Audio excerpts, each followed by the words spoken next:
नमस्ते दोस्तों, वेलकम है आपका द अल्टीमेट ज्ञान राइज विद विजडम पर, जहां मिलती है आपको इंटरेस्टिंग और यूजफुल इन्फॉर्मेशन सिंपल और शॉर्ट स्टाइल में। अगर आप नए हो तो सब्सक्राइब करना ना भूलना और बेल आइकॉन जरूर दबाओ ताकि कोई भी अमेजिंग अपडेट मिस ना हो जाए। तो आइए आरंभ करते हैं। बच्चों, हमारी जिंदगी में मार्केट यानी बाजार का बहुत बड़ा रोल होता है।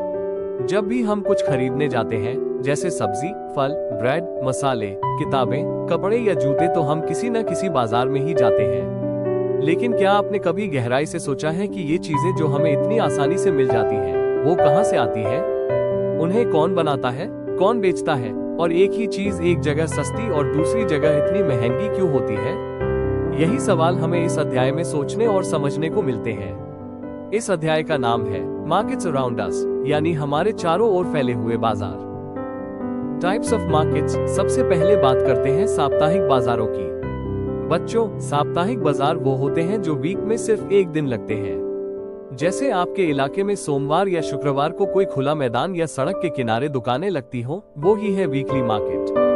वहाँ कोई पक्की दुकानें नहीं होती। दुकानदार सुबह आते हैं, तिरपाल या छतरी लगाते हैं, अपने सामान की छोटी छोटी दुकानें लगाते हैं और शाम होते ही सब समेट लेते हैं। अगले दिन वो किसी और जगह चले जाते हैं। ये बाजार बहुत सारी जरूरत की चीजें बेचते हैं। सब्जी, दाल, चावल, मसाले, प्लास्टिक के डिब्बे, कपड़े, खिलौने और यहाँ तक कि जूते चप्पल भी। लेकिन इस बाजार की सबसे बड़ी खासियत है कम कीमतें, और इसका कारण है कम खर्च। दुकानदारों को किराया नहीं देना पड़ता, बिजली का बिल नहीं होता, और वो सामान अपने घर में स्टोर कर लेते हैं, जिससे उन्हें गोदाम का खर्च भी नहीं उठाना पड़ता। ज्यादातर मामलों में उनका परिवार भी उनकी मदद करता है, इसलिए उन्हें मजदूर भी नहीं रखने पड़ते। एक और खास बात यह है कि साप्ताहिक बाजार में कई दुकानदार एक ही तरह का सामान बेचते हैं, जिससे उनमें कंपटीशन होता है। अगर कोई दुकानदार ज्यादा दाम मांगे तो ग्राहक दूसरी दुकान पर चला जाएगा। इसी कारण वहां बार्गेनिंग यानी मोल भाव की बहुत गुंजाइश होती है। इस तरह साप्ताहिक बाजार आम लोगों के लिए सस्ती और सुविधाजनक खरीदारी का जरिया बनते हैं। अब आते हैं हमारे मोहल्ले की दुकानों पर। ये वे दुकानें होती हैं जिनसे हम रोज की जरूरत की चीजें खरीदते हैं। दूध की डेयरी, किराने की दुकान, स्टेशनरी, मेडिकल स्टोर, फल सब्जी वाले या साइकिल वाले, ये सब हमारे आसपास की दुकानें होती हैं। इन दुकानों की सबसे बड़ी खूबी यह है कि ये हमारे घर के पास होती हैं और जब भी जरूरत पड़े हम वहां पहुंच सकते हैं। इन दुकानों के दुकानदार हमारे जान पहचान वाले होते हैं और कई बार हमें सामान क्रेडिट पर दे देते हैं, यानी उधार पर। किताब में एक उदाहरण दिया गया है जहां सुजाता और कविता एक किराने की दुकान से 3000 रुपए का सामान लेकर अपने नोटबुक में लिखवाती हैं और बाद में पैसे देती हैं।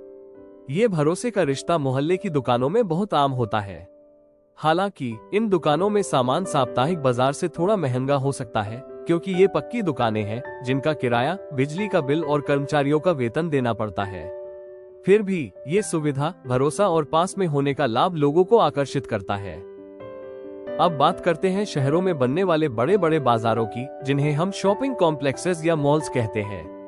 ये जगहें काफी आधुनिक होती हैं, बड़ी बड़ी बिल्डिंगें, एयर कंडीशन्ड माहौल, लिफ्ट, रोशनी, साफ सफाई और सुरक्षा। यहाँ दुकानों में आपको हर तरह का सामान मिल जाएगा। ब्रांडेड कपड़े, जूते, इलेक्ट्रॉनिक सामान, फूड कोर्ट में पिज्जा, बर्गर, आइसक्रीम और कभी कभी तो सिनेमा हॉल भी। लेकिन ये सारे सुख सुविधाएं एक कीमत के साथ आती है। यहाँ सामान काफी महंगा होता है। ब्रांडेड प्रोडक्ट्स जो टीवी पर या मोबाइल पर आप देखते हो, यहाँ पर बेचे जाते हैं। उनकी कीमत में ब्रांड का नाम, विज्ञापन और दुकान की सुविधा सब कुछ शामिल होता है। किताब में एक उदाहरण है जहाँ सुजाता और कविता एक मॉल में जाती हैं और कपड़ों की कीमत देखकर दंग रह जाती है। 3000 रुपए से कम कोई कपड़ा नहीं।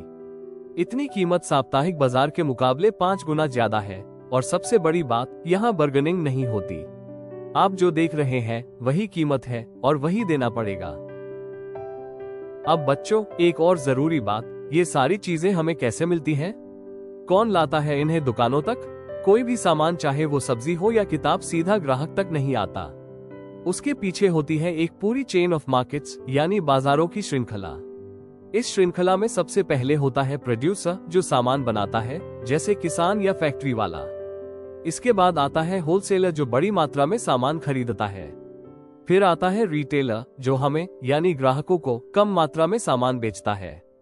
एक होलसेलर जैसे आफताब हर सुबह 2 बजे मंडी में पहुंचता है और ट्रकों से आई सब्जियां खरीदता है। फिर सुबह 6 बजे तक छोटे दुकानदारों को बेचता है और वही सब्जी आप और हम खरीदते हैं। इस तरह एक सामान जब आपके घर तक पहुंचता है तो वो कई हाथों से गुजर चुका होता है और हर जगह कुछ न कुछ खर्च जुड़ता जाता है। अब दुनिया बदल रही है। पहले हमें सामान खरीदने के लिए बाहर जाना पड़ता था, लेकिन अब बाजार आपके मोबाइल में है। आजकल हम ऑनलाइन शॉपिंग करते हैं Amazon, फ्लिपकार्ट, ब्लिंकिट जैसे ऐप्स से। आप फोन से या इंटरनेट से ऑर्डर करते हैं और सामान आपके दरवाजे तक पहुंच जाता है। कुछ लोग फोन करके भी ऑर्डर करते हैं। हॉस्पिटल में सेल्स रिप्रेजेंटेटिव्स आते हैं, कंपनियों में एजेंट्स पहुंचते हैं। यानी अब बाजार सिर्फ दुकान तक सीमित नहीं, वो अब हर जगह है, घर में, फोन में, इंटरनेट में। बच्चों, अब आता है सबसे महत्वपूर्ण हिस्सा। क्या हर कोई एक जैसा बाजार देख पाता है? क्या हर ग्राहक और दुकानदार बराबर होते हैं? उत्तर है नहीं। किसी के पास दुकान के लिए जमीन नहीं होती तो वो साप्ताहिक बाजार में दुकान लगाता है। किसी के पास लाखों होते हैं तो वो मॉल में ब्रांडेड शोरूम खोलता है। किसी के पास 100 रुपए की सब्जी खरीदने तक के पैसे नहीं होते, जबकि कोई 10,000 रुपए की ब्रांडेड जैकेट खरीदता है। यानी बाजारों में समानता नहीं है और यही बाजार हमें इकोनॉमिक इनइक्वालिटी यानी आर्थिक असमानता को समझने में मदद करता है। कौन कहां खरीदारी कर सकता है, कौन क्या बेच सकता है, ये बहुत हद तक पैसे पर निर्भर करता है। इस पूरे अध्याय से हम ये सीखते हैं कि बाजार सिर्फ लेन देन की जगह नहीं, बल्कि समाज का दर्पण यानी मिरर है। वो दिखाते हैं कि समाज में क्या हो रहा है, कौन मजबूत है, कौन संघर्ष कर रहा है और कैसे एक ही वस्तु का सफर खेत से लेकर आपके घर तक होता है। बाजार हमें ये भी सिखाते हैं कि समान अवसर सभी को नहीं मिलते और यही बात हमें सोचने पर मजबूर करती है। क्या हम एक ऐसे समाज की कल्पना कर सकते हैं जहां हर किसी को समान रूप से बाजार तक पहुंच मिले? कमेंट्स में अपने विचार साझा करें। Thank you. अगर वीडियो पसंद आया हो तो एक लाइक जरूर कर देना और कमेंट में बताओ आपका क्या थॉट है। चैनल को सब्सक्राइब करो और शेयर करो अपने दोस्तों के साथ। नॉलेज बढ़ाओ फन के साथ। मिलते हैं नेक्स्ट वीडियो में, तब तक के लिए stay curious and keep learning and follow the ultimate ज्ञान। Rise with wisdom.